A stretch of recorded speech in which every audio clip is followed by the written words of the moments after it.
know, CSS has an incredibly powerful property. It exists in every modern design software, but very few programmers know about it. In this video, I will show you how CSS can be as powerful as Photoshop with just one property. Let's start with the first example. In HTML, I'll import two images, the product packaging and the product label.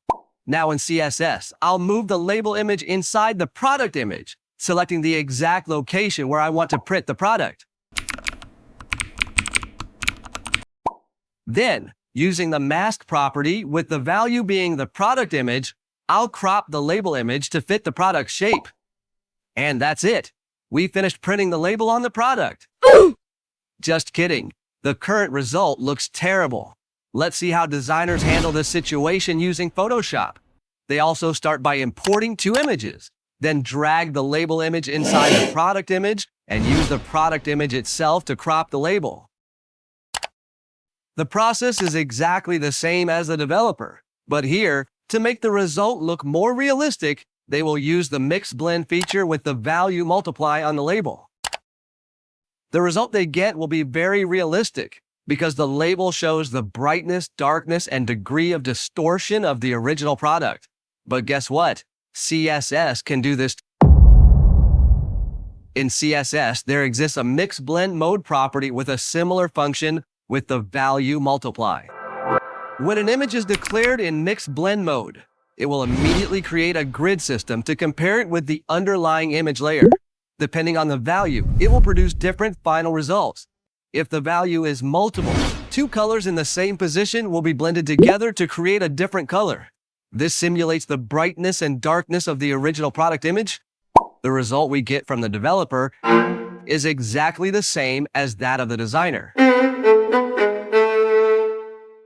In the second example, I'll insert a title tag with the content and import any image I want. Of course, I'll also have to move and resize this image.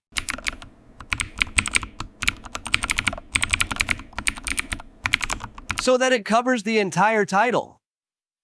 When resizing an image, don't forget to add an object fit cover to prevent distortion. Finally, I'll use the mix blend mode property with the value lighten. What do you think will happen?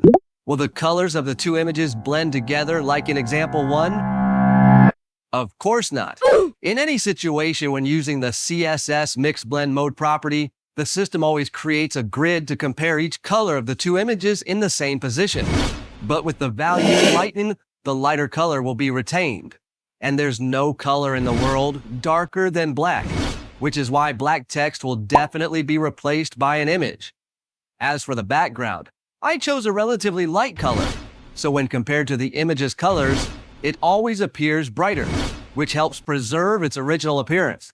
And just by using this CSS property, I created an image-based background effect for the text. Now for the third example. As a web programmer, e-commerce websites are one of the most familiar types of websites to us.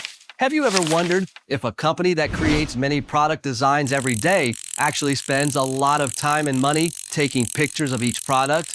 Of course not. For example, the website already has a picture of a model wearing a plain shirt. Now I just need to import a graphic image. Through CSS, I will resize and move the image into the model, choosing the most suitable position. Then I just add the mix blend mode darken attribute. This way we can create countless new product images in a second.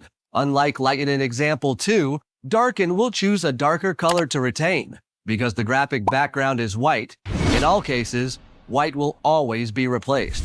This allows us to create an extremely impressive background blur effect for images. In web design, it's very common to place content overlaid on top of images, as seen in banners, carousels, and information cards. On a screen, for example, a white text block might be superimposed on a dark background image. This color contrast helps the content stand out. However, over time, these images are often replaced to suit the context or campaign, and in this case, the background color makes the text difficult to read. Try using the mix blend mode on the text with the value set to difference.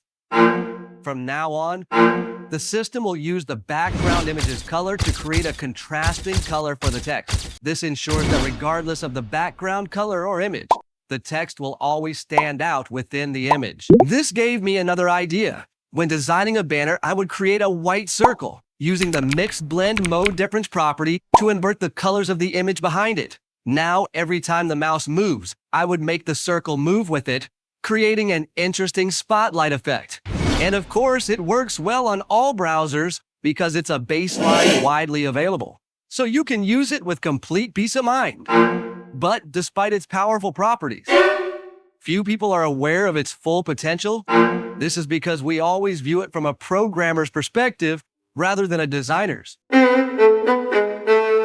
In the next video, we'll start creating our first 3D websites. If you enjoyed this video, don't forget to like and subscribe to the channel to watch more interesting videos every day.